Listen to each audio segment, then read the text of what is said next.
आज बोरामणी गावात 12:30 वाजताच्या सुमारास दत्ता शेळके यांच्या शेतातील विहिरीमध्ये विहिरीचा काही भाग कोसळून त्यामध्ये पोहणारी एकूण 5 मुलं होती। त्यापैकी 2 मुलं माती कोसळल्यामुळे त्यामध्ये अडकलेले आहेत।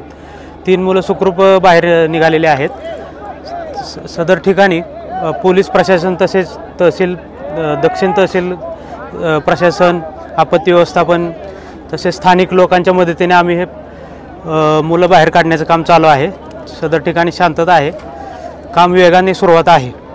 पाणी खूप असल्यामुळं जरा वेळ लागतोय, पण युद्ध पातळीवर काम चालू आहे।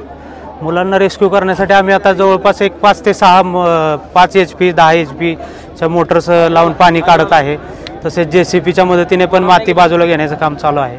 दक्षिण सोलापूर तालुक्यातील मौजे बोरामणी येथील शाळांना सुट्टी लागल्यामुळे शाळकरी मुले शेळके यांच्या गटात शेतात असलेल्या विहिरीमध्ये पोहायला आली। ही सदर विहीर आहे ती जुनी साधारणपणे 40 वर्षापूर्वी दगड आणि चुना यांनी बांधकाम केलेली विहीर होती आणि सदर जमिनीचा प्रकार पाहिला असता तिथं धर नाही, त्यामुळे पोहताना हा दुर्दैवी प्रकार घडला आणि ती विहिरीचे दगड ढासळले आणि पोहत असलेली काही मुले पाईपला धरून बाजूला झाली। तेथील शेतकऱ्यांनी त्यांना बाजूला केलं, त्यात बी दुर्दैवाने 2 मुलं त्याखाली अडकल्याची शक्यता आहे।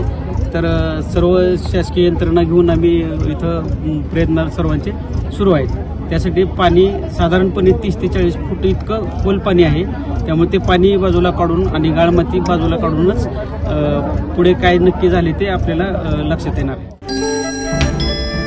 गेल्या 70 वर्षांपासून कोणाच्या मनगटावर, घरातल्या भिंतींवर, कपाटात किंवा सकाळी उठवायला सोलापूरच्या घराघरात नवभारत पोहोचला आहे।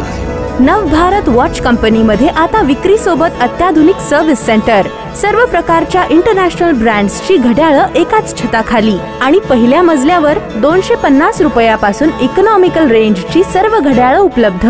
नवभारत वॉच कंपनी, चौपाड, सोलापूर।